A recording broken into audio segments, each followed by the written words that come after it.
Today, I'll be speaking about when the government wanted me to testify in a New Jersey case involving Tommy Manzo, who was formerly married to Dina Manzo of the Real Housewives of New Jersey.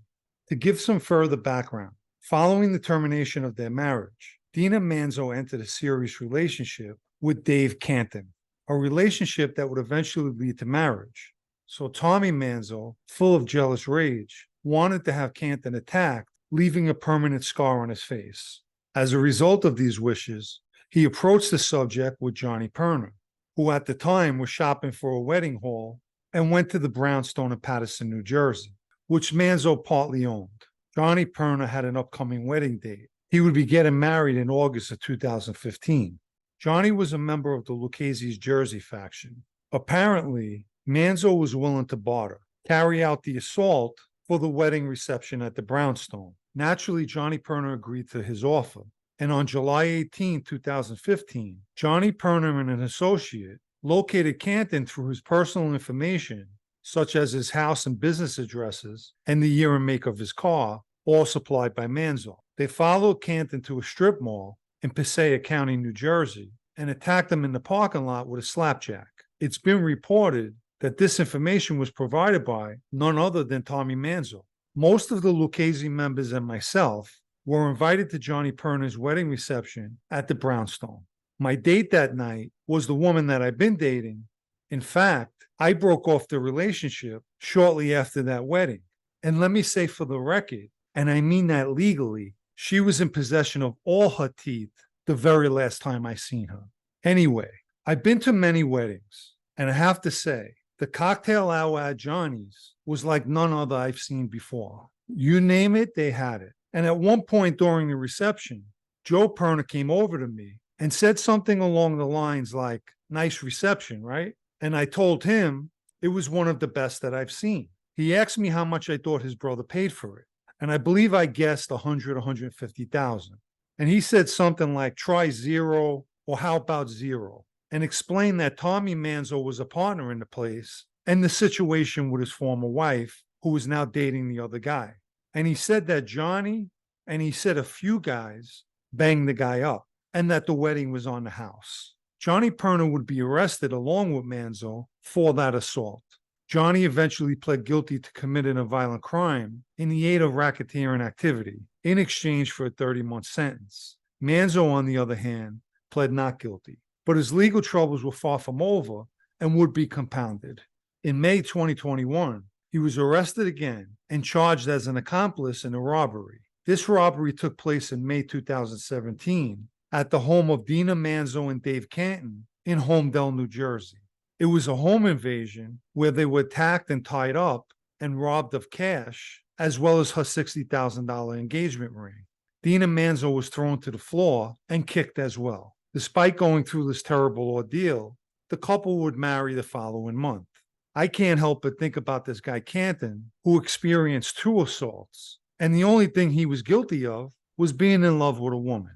Sometime in mid-2022, the New York agents told me that an agent out of New Jersey, that I'll call T, wanted to speak to me. We did speak, and he explained that there was an upcoming trial for Tommy Manzo. I believe at the time he was preparing for a state case for the home invasion, but the trial that the agent was talking about was a federal trial for the first assault in 2015. As we talked on the phone, I think that T sensed my lack of desire regarding this situation. Despite this, he asked if I would come to New Jersey and speak with the AUSAs, which are federal prosecutors. Reluctantly, I agreed to go, and we set a date and time. But to be honest, I immediately regretted saying yes. I've mentioned this before. Testifying is a horrible negative experience. And I wish I never testified at any of the 3 trials I did go to. Some people may not believe that, and they're entitled to their own opinions. Anyone who's been in prison, as I have, will never feel good or take pride in helping putting anyone in prison. On the day of the meeting, I drove myself to Newark, New Jersey, to the federal building. I arrived early, which is an old habit of my days in the mob. When you have an appointment, you should always show up early. I parked in front of the federal building, and after a while, a woman's security guard came over to my car to tell me that I couldn't park there. I explained I was meeting an agent and she told me that it was okay, but I couldn't leave the car there long term. A few minutes later, T called and asked if I arrived yet. I told him I was parked in front of the building, and he said for me to drive up the street to an open parking lot. I pulled my car in and parked my car and seen T walking over to me. With him was another guy who I assumed was another agent. Turns out it was his supervisor. And while we were walking to the federal building, both T and his supervisor started giving me a heads up about one of the prosecutors, Grady O'Malley. Apparently, he was rough around the edges. I told them that it wouldn't be a problem and I could handle myself. But T reiterated his earlier warning and added, he could be a little rough at times, so I'm just giving you a fair warning. I have to admit, while we were walking and seeing how concerned T was about this O'Malley, I was even more disgusted because I really didn't want to be there, and now I had to deal with unnecessary bullshit. When we got to the U.S. Attorney's office, we had to wait in the corridor and wait to be buzzed in, and I spotted this very tall older guy who resembled more of a coach than a prosecutor. He walked over to me with an outstretched hand and a big smile and was extremely friendly to me. And I watched the amazement on T's face. We stood there and spoke for a couple of minutes, and I think I commented on how tall he was and said he could have played basketball. Surprisingly, he told me he did play pro ball for the Atlanta Hawks. Once we got into a conference room and sat down, O'Malley began asking me about myself. I seen he had a folder with him that held clippings of news articles that were written about me. I spoke a little bit about the podcast, but I mainly spoke about how I enjoy writing and my blog. He even mentioned a website where I could take different courses, which I wrote the website down on my phone. We were waiting for another assistant U.S. attorney, and that happened to be Kendall Randolph, and she was with the Organized Crime and Gang Unit in Newark. They had copies of my 302s, which are typed reports of any interviews you may have had with the FBI. They asked me to speak about Johnny Perna's wedding, who was there, where did I sit, etc. And naturally, they were interested in the conversation between me and Joe Perna regarding how his brother paid nothing for the reception in exchange for giving Dina Manzo's boyfriend a beating. Although they never said it, I could tell by the way they were talking and how much they knew that the associate involved in the beating with Johnny was cooperating. And as I mentioned, according to reports, it seems Manzo volunteered information as well. At some point during the meeting, I mentioned that the trial will be a media circus, and O'Malley confirmed that most definitely will. AUSA Randolph seemed to be very focused and was asking important questions. But for the most part, she just sat back and listened. O'Malley was obviously the lead prosecutor. When the meeting was over, I wanted to bring up a sore subject for O'Malley. Years ago, the government indicted 20 members and associates of the Lucchese Jersey faction. It was a big racketeering case, and I believe the trial started in 1986 and lasted into 1988, and all 20 defendants were acquitted.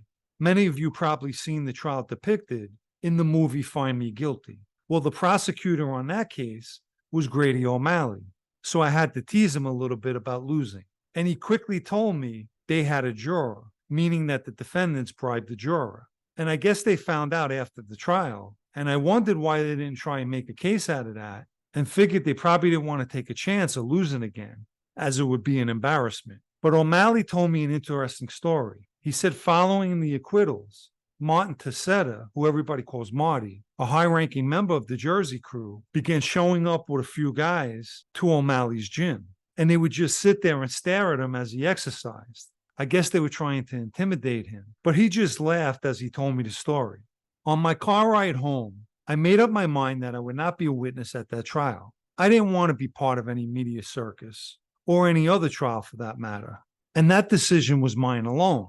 There are YouTube clowns who think they know everything and say that the government decided to never use me again as a witness. Totally not true. They absolutely wanted me to be a witness, not only in that case, but in many other upcoming trials. I would say for a few months after that meeting, T would call me, and I relayed my feelings about not testifying, but he ignored me and was wishful thinking. He even made a few trips to where I was living at the time, which wasn't a simple car ride, and I repeated how I felt in person to him as well. And he kept saying, take some time and think it over. You may change your mind. As I mentioned, wishful thinking. I'd like to quickly mention the super thanks icon found beneath this video for anyone who'd like to show their appreciation for videos such as this one. And thank you. One of the last times that T came to see me, he brought another agent with him. He was a younger guy and a nice guy.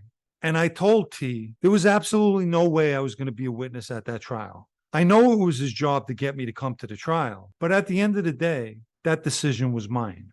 I don't know whatever happened with the trial or the status of the case. When I first started cooperating in 2018, I was literally in the hands of the government. They schedule you as a witness and you have to go.